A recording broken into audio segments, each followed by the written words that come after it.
This is my Anna inspired look from Disney's Frozen. It is really cute and fun and based off the dress that she wears throughout most of the film. Hope you like it.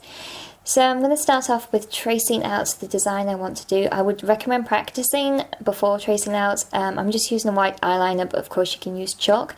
Now I'm going to use a 3D puffy paint just to sketch out the design. Again, try to do this on a piece of paper beforehand or you will make some mistakes like I did.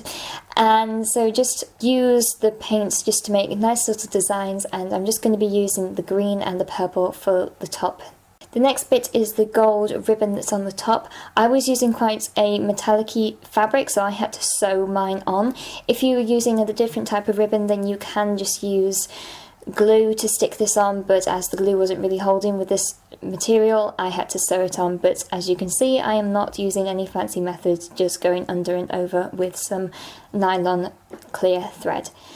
And make sure you tie it off at the end and just sew it on like this, just to make sure there is no seam of the ribbon you wear, so it looks really nice and tidy. And just cut that off very simply, and that's it for the top. Moving on to the skirt, mark out on the piece of paper where you want the flowers to go to make sure that they're all sort of in the same place, and then just use the puffy paint to make your designs on. So to make these flower designs, all I'm going to do is do half a circle and then just make these little petal shapes. It doesn't really matter if you make a mess because all of them are going to be filled in like I did then. And just fill them in a bit and just use the tube and the bottle just to spread it all out. As I think this looks the best instead of just having a big blob of puffy paint, as it does take at least 24 hours for you to dry.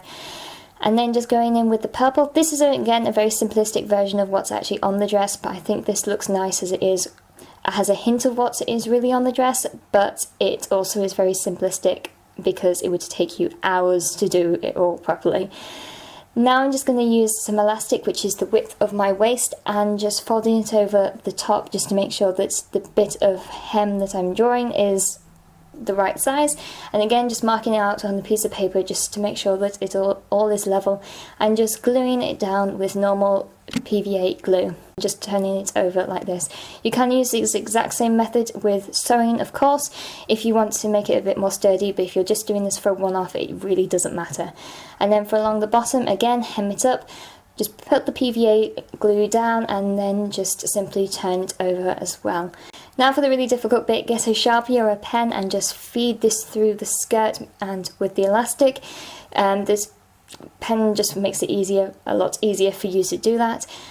And the next thing is just sew up the elastic and the material together, and then just do the seam at the back, which is very simple. Just stick the two pieces together and then paint another line of PVA down the side and just put that on there. I will recommend putting some kind of books on top once this dries, because it can kind of move about a bit.